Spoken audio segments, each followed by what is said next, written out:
Again, our guest on Weekend File tonight, Ibrahim Danjuma Abdullahi, a consultant on education and former president, National Parents Association of Federal Unity Secondary Schools, NAPAFUS. You're welcome to the program. Thank you, Kieran. Of course, the trend is known to every sane mind today in Nigeria, particularly in the northern region, where these stories continue to come out every now and then. But your own way of submitting to it, how would you appraise the trend? Well, first of all, it's unfortunate that the trend continue and the attack on education and schools is becoming rampant now in this part of the country, and I think there is need to strategize more in protecting our schools so that the bandits will not succeed in their objective of destroying education. One of the objectives of Boko Haram is to see that education, especially the so-called Western education, is completely destroyed. And the government and the people shouldn't allow that. Because you see, security is like education, it's the business of everyone. Right now, there is hardly a community in this country where vigilante do not operate and protect their own communities. And the same thing should apply to our schools. You see, the issue of security of our schools has been lingering for a very long time. I remember the intervention of UNESCO on the same Safe School initiative, what they call, there is Safe School International, Exam Ethics International, UNESCO sponsored issues concerning security, and there were tips that were done and were presented in form of manual to schools. But you see, the issue is that such manuals should be properly, should be operated by those who really knows the job of security. What I mean here is that some of these tips that even our security services are telling us from time to time, are dishing out to the public, these are things that the school authority should have that emergency preparedness where whenever there is this kind of attack, at least it will be mitigated to an extent. But a situation whereby bandits will come to a school, boarding school, and take away, tens and hundreds of students to the bush, and nothing happens, I think it's a very unfortunate development, and I think it is high time the entire Nigerian citizens says enough is enough, and that we can do it ourselves. We need to help the security, whether it is the police, the DSS, all security arms of government must be on alert, and the community also should help, because if you look at the number of Nigerian police to the Nigerian citizens, of course, generally we say the number is inadequate. So the vigilante, the Nigerian security, defense, and so on and so forth, all these arms of security personnel should be a certain percentage of the population of our security service personnel should be sent to our schools to protect the schools. Having said that also, authorities of our schools should do something concerning security. The issue of security and attack on schools didn't happen yesterday or 5 years ago, since the beginning of this decade. What is the government also doing concerning securing the school by fencing all the schools and by ensuring that they deploy necessary so-called chief security officers to our schools and even security personnel to protect these students? Most of the schools are porous. And every year there is budget on education. There is need to fence the school properly, and then emergency preparedness should be done properly, so that this issue of attack is a shame on Nigeria for all the schools. For schools. Yeah. Talking about securing the schools, I think that's where the Safe Schools initiative comes handy here, because I know it has a provision for training staff to become school guards. They may not be carrying guns, but their presence there is enough to scare whoever has any evil motive to even come near them. Now, isn't that a failure of implementation, so to speak? Of course it is, because you see, as you rightly said, training, not only staff of the school, but some locals too. Some locals too in the community should be part of those security agents that will protect our schools. But they need to be trained. For instance, the manual I was talking to you about, the tips are there for the school administrators, for the parents, for the students, on how to protect these schools. But the issue is, people must be, a committee or people must be put in place to do the work. And that is where the issue of training and retraining comes from. So the government must be up and doing, the community must be up and doing. Our community leaders, emirs and chiefs must be saddled with the responsibility of security as well. And if this is emphasized, I assure you that all these issues will be mitigated at least. All right, we are talking with Ibrahim Danjuma Abdullahi, a consultant on education, and we're looking at threats to education, schools, abduction. Let's quickly go for a break. When we return, we'll bring you more stories on Weekend File.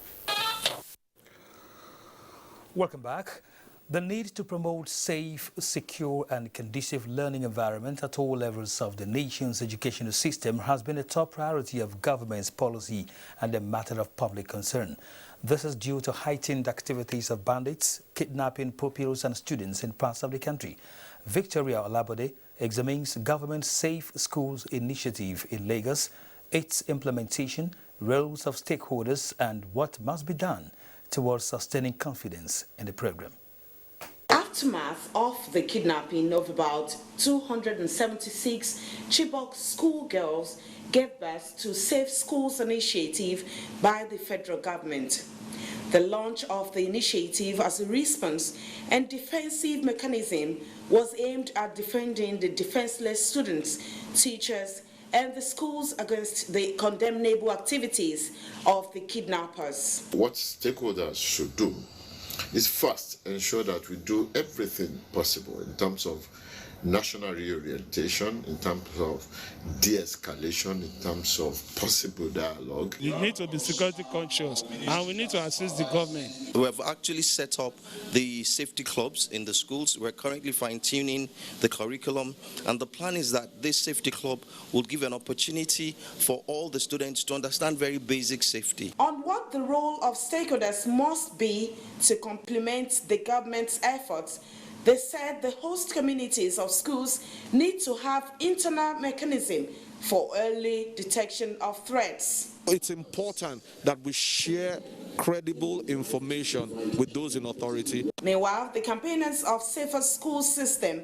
are setting new national agenda for restoration of confidence in Safe Schools initiative. We have people monitoring, reporting, but what is important is how do we secure those schools? How do we make sure that all the schools have fences so that you can't just come in? It is expected that non-governmental organizations, national and foreign donor agencies will bring to the table workable solutions that will fortify schools and protect students and teachers against threats of attacks by bandits to guarantee operational efficiency of Safe Schools initiative. In Lagos, Victoria Olabode, NTA News. And in some states in the southeast, Certain measures have been taken by the government to complement efforts by the security agencies in protecting and ensuring safety of school children. Comfort Ayim reports. 472 communities, Enugu State has about 1,201 public primary and 290 secondary schools at a ratio of 3 per community. Going to long-distance school has been a big task and unsafe for the children. Hence, the massive renovation to increase enrollment nearby. We have insisted that in our schools, visitors must not be allowed into our schools without properly being identified. Schools must keep visitors' notebook. Compulsory use of exit card is also another step. We also introduce what we call the SSOs and SSTs, who are meaning monitoring schools. These are school supervisors who monitor school to school, a cluster of schools, 3 schools daily, to make sure that incidences and emergencies could be easily reported. In Imo State, however, while the government increased visibility policing, especially around schools, the Anambra State government recently launched what he tagged Safe School Initiative Program. Aside from this, we have our undercover officers who operate inside the school premises. We are teaching security education in our school, where we let the students know how they can report anything that they find strange. For now, no school has come under attack in the southeast zone. In Enugu, Comfort Ayim, NTA News. All right, we still have in our studio here Ibrahim Danjuma Abdullahi, a consultant on education. While efforts have been made, to tackle the situation at hand, it is also important to begin to rebuild confidence amongst all stakeholders. How do we, approach that? I think rebuilding confidence among stakeholders is one of the things that will help in this menace of school attack, because you see, stakeholders in every sector need to be involved, in order that whatever policy that the government will implement in that sector, it will just sail through. You see, the issue is all about implementation. Take the Safe School Initiative, for example. How far the implementation of the initiative to this year, 2021. You see, these are some of the issues. We are very good in producing policy documents, but when it comes to implementation, you find issues there. On security, there is no compromise. I'm not a security personnel, but there is no security, there is no compromise on security. Even communities now, I am the chairman of security committee of where I live. We know how much we spend. You understand, to retain 20 vigilante personnel to complement government effort. So the government must, even if it means people have called for security summit in this country, and I believe that that summit will equally help. So many suggestions have been made on daily basis on security, but the issues are what is the government doing? Because the issue of security lies solely with the federal government. The state government is doing a lot. The communities at all levels are doing their best. But who is licensed to carry arms? Only registered personnel of the federal government. Therefore, there is need for government to call for security summit to discuss these issues that have been lingering. Kidnapping, banditry. Now, armed robbery is even no longer news in this country. So what we need to do urgently is to call for security summit and discuss way forward. The issues. But the issue of personnel matters a lot. Okay. Now, you would also agree with us that there are equally other reasons why some of these schools have been shut down, apart from the issue of abduction. For instance, the raping of pupils and students is also a source of concern. Yes, because one of the things they do is, when they attack school and they seized these students and they take them to the bush, they do all sorts of things.